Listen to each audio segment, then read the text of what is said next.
हरे कृष्णा। तो भक्तिनाथ ठाकुर जी का जब नियुक्ति होगी एज ए मजिस्ट्रेट के रूप में, तो वो बहुत जल्दी अच्छी तरह निर्णय देने लगे। और उस समय क्योंकि ये नियम था अंग्रेजों का कि वे किसी भारतीय को मजिस्ट्रेट से ऊपर की पोस्ट नहीं दे सकते थे। उनके यहाँ पर नियम था कि किसी भी इंडियन को यदि कोई सबसे लास्ट पोस्ट है तो वो समय एक मजिस्ट्रेट की हो सकती है, उससे ऊपर हम वो पोस्ट नहीं दे सकते, क्योंकि हम इतने जो है या जो भारतीय है वो हमारे लिए इतने ज़्यादा वफादार नहीं हो सकते। तो इस तरह की कुछ कंडीशन थी। तो जब ये कंडीशन रखी गई उनके सामने, तो भक्तिनाथ ठाकुर जी ने कहा कि ठीक है, हम इसी तरह से जो है जो आपकी कंडीशन है उनको हम पूरा करेंगे, उनको फुलफिल करेंगे और आपको कोई भी शिकायत का मौका नहीं देंगे। तो बताते हैं भक्तिनाथ ठाकुर जी बहुत ही तेज गति से जो है फैसला कर देते हैं। इतना जल्दी वे फैसला देते थे कि जहां और दूसरे मजिस्ट्रेट लोगों को बहुत टाइम लग रहा था, समय लग रहा था कोई भी निर्णय लेने के लिए, वहीं पर ही भक्तिनाथ ठाकुर जी कुछ ही मिनटों में उस फैसले को सुना देते थे। अर्थात उन लोगों से जल्दी जितना कि वे आशा भी नहीं कर सकते थे। तो जब भक्तिनाथ ठाकुर जी ने इस बात को देखा तो उनकी पोस्टिंग जो है कर दी गई जगन्नाथपुरी में। तो जब जगन्नाथपुरी में कर दी गई तो वहां पर एक समस्या आ रही थी जगन्नाथपुरी के मंदिर में, कि वहां का जो राजा था वो खुद चोरी करता था। जगन्नाथ जी का जो सामान था उसमें बहुत घाटा दिखा रहा था। वहां पे एक कमेटी थी, तो उनको भेजा गया कि आप जांच कीजिए, पता लगाइए समस्या क्या आ रही है। तो भक्तिनाथ ठाकुर जी ने पता लगाया कि ये राजा ही गड़बड़ करता है, और उस राजा को भक्तिनाथ ठाकुर जी ने बहुत सुंदर सोल्यूशन दिया। उनको कहा कि देखो, आपको यहाँ जगन्नाथ जी को जो है 56 भोग लगाना पड़ेगा, अर्थात 56 तरह के आइटम भगवान को लगाने पड़ेंगे, वो भी दिन में 3 बार। अगर तुम ऐसा नहीं करोगे तो तुम्हारी पोल खुल जाएगी, तुम्हें जेल में डाल दिया जाएगा। तो वो उसको करना पड़ा, और फिर उसका बहुत सारा जो उसने धन लूटा था वो सब खजाना खाली हो गया। फिर उस राजा ने जो है कुछ तंत्र तांत्रिकों के साथ मिल करके, पंडों के जो है एक षड्यंत्र रचा कि उसने यज्ञ किया और कहा कि इसमें भक्ति विनोद ठाकुर जो है उनके बेटे की मृत्यु हो जाए। लेकिन उनका तो कुछ नहीं बिगड़ा, उनके बेटे का, लेकिन उसका खुद का बेटा मर गया। फिर दूसरा इंसिडेंट आया कि कुछ चोरों ने एक प्रेत को जिन को सिद्ध कर रखा है पास में ही, और वो चाहते हैं तो उनसे ऐसे ही कराते हैं, अर्थात वे जो है चोरी करते हैं और वे पकड़े नहीं नहीं जाते हैं। तो भक्तिनाथ ठाकुर जी ने देखा कि ठीक है, तो उन्होंने फिर उसका आध्यात्मिक समाधान निकाला। क्या निकाला उन्होंने? एक ऐसे ब्राह्मण व्यक्ति को बुलाया कि जो भागवतम का अध्ययन करना जानता था। उन्होंने कहा कि इस पेड़ के नीचे आपको 7 दिन तक अध्ययन करना है। तो 7 दिन तक जैसे उन्होंने भागवतम का अध्ययन किया, वो पेड़ नीचे गिर गया और जो प्रेत था वो भाग गया उस पेड़ से उठ करके, और वे सब चोर पकड़े गए। फिर इस तरह से एक और व्यक्ति था जिसने जो अपने आप को जंगलों में रहता था, उसका नाम था विश्व कृष्ण। उसने जो है एक ऐसा डराया हुआ था पूरे समाज के लोगों को, कहा था कि मैं श्री कृष्ण हूँ, मैं विष्णु हूँ, और ये अंग्रेज सब जो है लूट रहे भारत को, मैं इनको श्राप दे दूंगा, ये सब मर जाएंगे, और मैं श्री कृष्ण हूँ, विष्णु हूँ, मेरी पूजा करो और अपनी सब लड़ियों को मेरे पास भेजो। तो जो कुंवारी कन्याएं थी जिनका विवाह नहीं हुआ था, या नौजवान जो बहुएं थी, उन सबको उसने बुलाया और उन सबके साथ में इंटीमेट मतलब गलत तरीके से दुराचार किया। लेकिन उसके सामने कोई भी नहीं बोलने के लिए तैयार था, क्योंकि उसने कुछ सिद्धि हासिल की हुई थी। जिस तरह से वो आग लगा देता था, तो इस तरह से सब लोग बड़े दुखी थे, परेशान थे कि इस दुष्ट व्यक्ति से हम कैसे छुटकारा पा सकते हैं। तो जब इस प्रकार से ये अब आवाज आ रही है, ये सर नो सबको क्लियर है, तब इस तरह से ये बातें चल रही थी, तो वहाँ और भी लोग बहुत परेशान थे, और परेशान होने के कारण जो है सब लोग सोच रहे थे कि हम कैसे इस दुष्ट व्यक्ति से जो है छुटकारा पाए।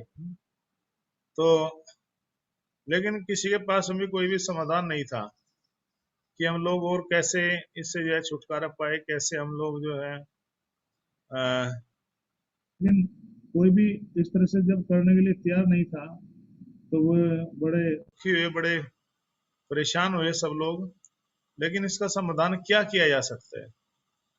तो जब सब लोग बड़े परेशान थे, तो भक्तिविनोद ठाकुर जी को भेजा गया, कहा कि आप पता कीजिए आप क्या प्रॉब्लम है। तो भक्तिविनोद ठाकुर जी ने कहा कि ठीक है। तो जब भक्तिविनोद ठाकुर जी उस व्यक्ति के पास में गए और जाकर के उससे कहते हैं कि आप जो है ये तो अपने आप को हवाले कर दो कानून को, नहीं तो तुम्हारा खैर नहीं है। तो इस प्रकार से जब ये बातें बताई गई, तो वो व्यक्ति कहता कि अरे मैं विष्णु हूँ। और जैसे फिल्मों में डायलॉग बोलते अपने 5-10 गुंडों को रख करके कहता है कि आओ केदारनाथ आओ आओ। तो लेकिन उसने अपने कुछ कुंडे वहां रखे हुए थे। तो भक्तिविनोद ठाकुर जी ने देखा, मजिस्ट्रेट थे, बैलगाड़ी पूरी भर के लगे थे पुलिस की, लेकिन सोचा कि अगर इस व्यक्ति से मैं ऐसे डायरेक्ट पंगा लूंगा तो हो सकता है कुछ लोगों को परेशान करेगा। तो रात्रि में गए और रात्रि में उसको पकड़ करके ले आए। उससे पूछा कि तुम ऐसा क्यों करते हो? तो उसने फिर वही उत्तर दिया, कहा कि मैं विष्णु हूँ, मैं इस प्रकार से लीला कर रहा हूँ और इन सब लोगों को मैं दंडित करूंगा, जो अंग्रेज है मैं ये करूंगा। इस तरह झूठ बोलने लगा। तो भक्तिविनोद ठाकुर जी ने उसको पकड़ लिया, पकड़ करके लेकर के आए उसको। जब लेकर के आए उसको और उसको मारना चाहा, पिटाई करने लगे उसकी, तो कहता कि तुम मुझे नहीं मार सकते। बोला क्यों? बोला कि मैं विष्णु हूँ, मैं श्री कृष्ण हूँ। इस तरह से वो हजारों बहाने मारने लगा। तो भक्तिविनोद ठाकुर जी ने कहा अच्छा तुम श्री कृष्ण हो, तो आपको पता है कि श्री कृष्ण को एक बार पीटा जा रहा था, कंस मार रहा था, उनको तलवार मारा था, क्या उनको तलवार लगी थी? कहा कि नहीं लगी थी। बोला फिर तुम्हें ये डंडे क्यों लग रहे हैं? चलो तुम श्री कृष्ण हो? बोला हाँ। बोला तुम्हें याद होगा श्री कृष्ण ने गोवर्धन पर्वत उठाया था? बोला हाँ। बोला तुम ये मेज उठा करके देखा हो 7 दिन तक, वो नहीं उठा। और बाद में फिर उस व्यक्ति ने जो है कहा कि तुम मुझे छोड़ दो, नहीं तो मैं तुम्हारे परिवार को मार दूंगा। तो वो थोड़े बीमार हो गए थे भक्तिविनोद ठाकुर जी। फिर 17वें दिन आए हुए जब कोर्ट में आ रहे थे पेशी देने के लिए, तो वो जो नकली श्री कृष्ण बना हुआ था जंगल में, जो लोगों को बहका रहा था, उसने फिर आत्महत्या कर ली थी, मर गया फिर। यानी कि ये जो लोग होते हैं तांत्रिक लोग, ये इतने कॉन्फिडेंसली बोलते हैं, इतने कॉन्फिडेंस से बोलते हैं कि बाप रे बाप, सच वाला भी नहीं बोल पाता इतना कॉन्फिडेंस से। ऐसे बात करते हैं कि हम ये कर देंगे वो कर देंगे, और बाद में इनकी पोल खुल जाती है, तब ये फिर आत्महत्या कर लेते हैं। तो कहने पर भक्तिविनोद ठाकुर ने बहुत ऐसे लोगों का किया, मतलब पर्दाफाश किया। चलिए खैर, फिर भक्तिविनोद ठाकुर जी पुरी में रहने लगे। फिर उन्होंने गौर किशोरदास बाबा जी महाराज, जो हमेशा उनके पास आते थे भागवत कथा सुनने के लिए, तो एक बार वे अपने छत के पर खड़े थे जहाँ पर वे रहते थे, स्वान सुख है उसका नाम है। और अंग्रेजों ने भक्तिविनोद ठाकुर जी के लिए स्पेशल ट्रेन भेजी थी। उनके घर तक ट्रेन की पटरी बिछाई गई थी, तो वे ट्रेन में बैठ करके जाते थे।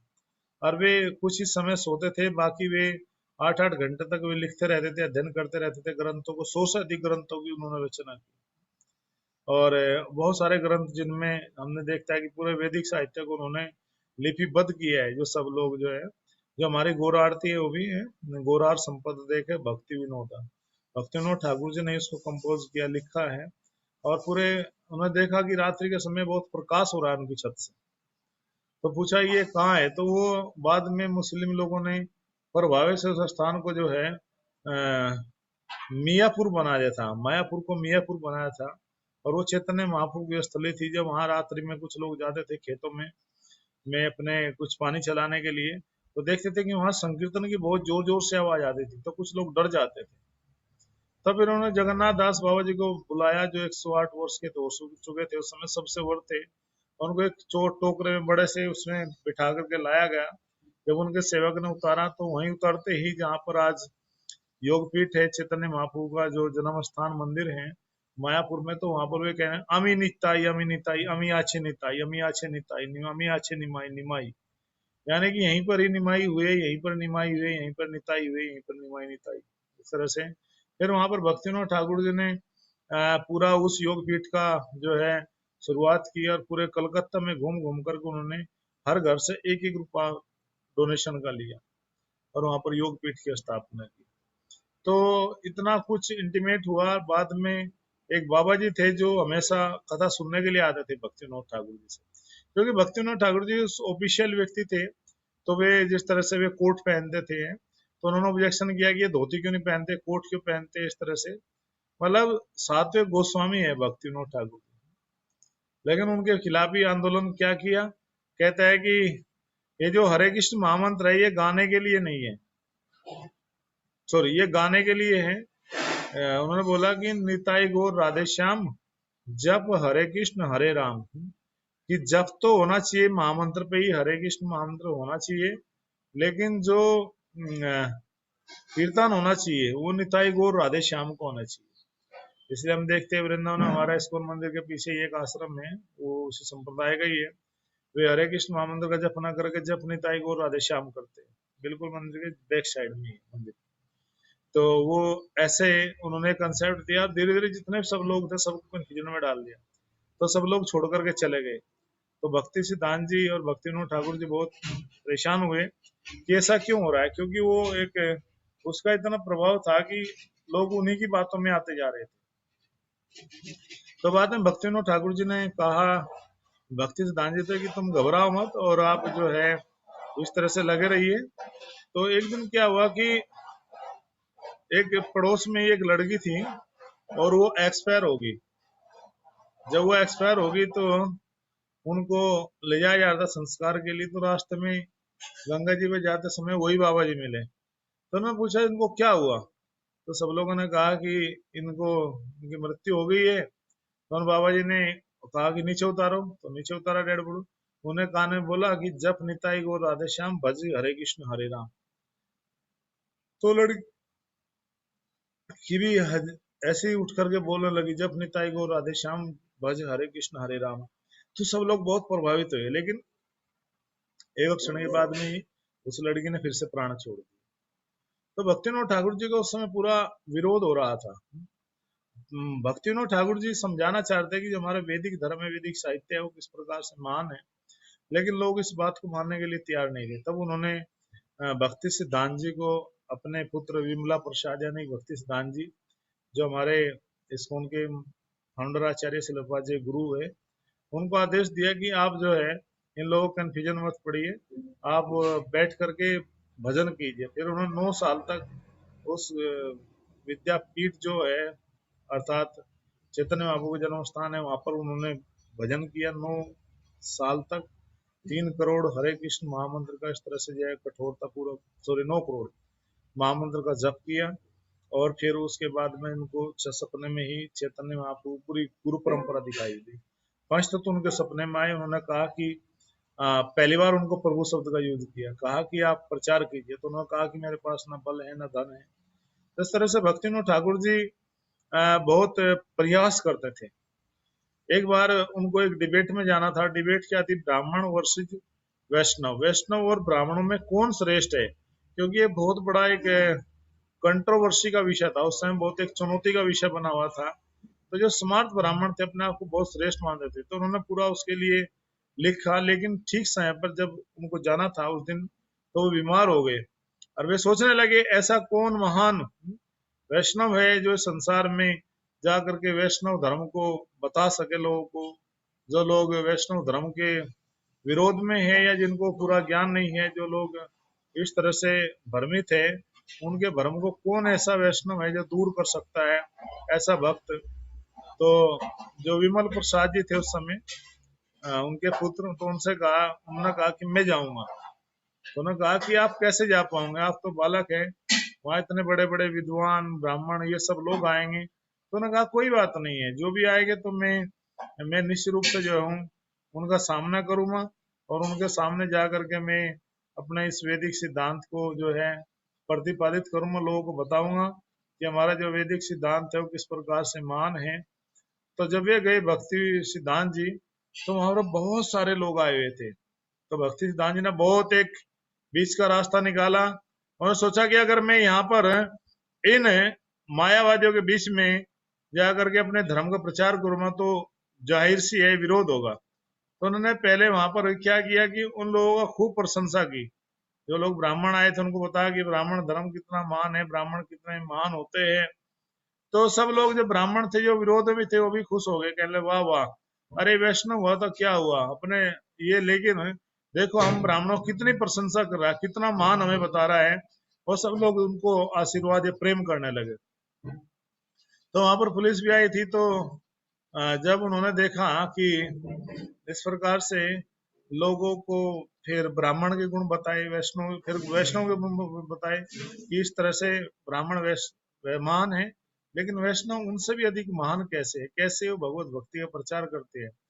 तो ये बात सुनकर के सब लोग बड़े प्रसन्न हुए और उनका इस भाव से जो है स्वागत सत्कार किया कि वे बिल्कुल जो है वहां पर पुलिस भी आई थी और पुलिस ने उनको जो है एक कमरे में बिठा दिया। तो इस प्रकार से भक्तिविनोद ठाकुर जी का ये प्रयास था कि मैं किस प्रकार से इस वैष्णव धर्म का, वैष्णव साहित्य का प्रचार करूं और जगत को बता सकूं कि जो चैतन्य महाप्रभु है उनका आंदोलन किस प्रकार से सर्वोपरि है। तो उन्होंने अपने खुद के बेटे भक्ति सिद्धांत जी को भी आदेश दिया था कि आप जाइए और जा करके प्रचार कीजिए और लोगों को बताइए अपने इस महान वैष्णव सिद्धांतों के बारे में। तब जब वे गए थे गोरख किशोर दास बाबा जी के पास में और वहां पर जा करके उन्होंने बताया कि किस प्रकार से गोरख किशोर दास बाबा जी को गुरु बनाने के पीछे जो घटना है, भक्तिविनोद ठाकुर जी ने कहा था कि जब तक तुम उनको गुरु नहीं बनाओगे तो तुम वापसी नहीं आना। क्योंकि अक्सर कर गोरख किशोर दास बाबा जी भक्तिविनोद ठाकुर जी के पास में आते थे और उनके पास में दो ही पुस्तक होती थी, नरोत्तम दास ठाकुर जी की प्रार्थनाएं और प्रेम भक्ति चंद्रिका।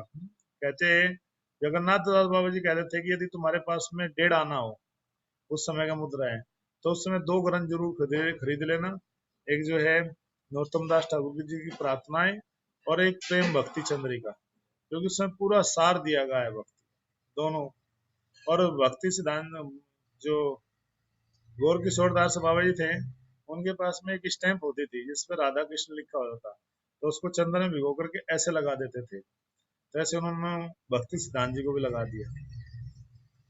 तो भक्ति विनोद ठाकुर जी का जो सबसे बड़ा योगदान है वो हमारे इस आंदोलन में ये है कि उन्होंने अपने पूरे परिवार को कृष्ण भक्ति में लगाया और अपने व्यक्तिगत जीवन से मजिस्ट्रेट होते हुए इतने ग्रंथ लिखे, इतना संघर्ष किया। उस समय जो समाज ब्राह्मण थे उनके साथ में उनका इतना डिबेट चला कि उन सबको पराजित होकर के भागना पड़ा। और भक्ति विनोद ठाकुर जी ने बड़ी विनम्रता के साथ में जो है इस वैष्णव सिद्धांत का जो प्रचार किया वो इसलिए किया ताकि जन जन तक भगवत भक्ति का, भगवत कथा का जो संदेश है वो जन जन तक पहुंचेगा और लोगों के जीवन में कृष्ण भक्ति का पदार्पण होगा। इसलिए उन्होंने अपने ग्रंथ जैव धर्म में लिखा है कि जीव का जो असली स्वरूप है, जीव यदि कृष्ण को पाना चाहता है, कृष्ण को प्राप्त करना चाहता है, तो उसको वैष्णव की शरणागति में रह करके, वैष्णव के शरण में रह करके और भगवान के पवित्र नाम का सहारा लेकर के एकमात्र वो भगवान को पा सकता है, इस भगवत भक्ति का लाभ उठा सकता है।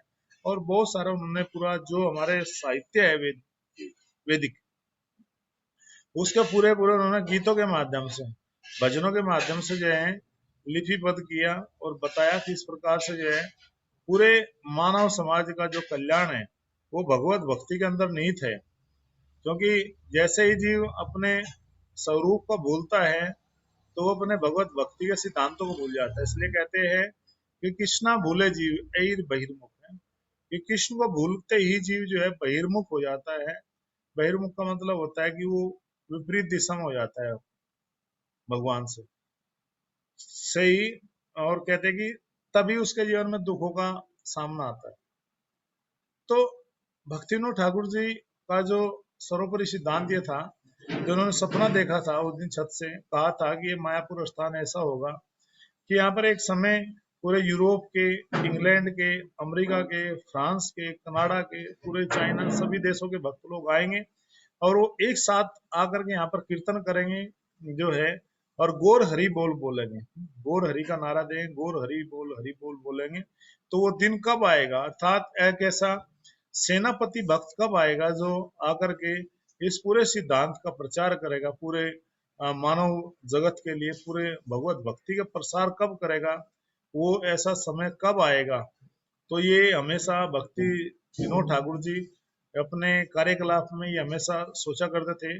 अर्थात भक्ति वेदांत स्वामी श्रील प्रभुपाद जी का सपना भक्ति विनोद ठाकुर जी ने ही देखा था।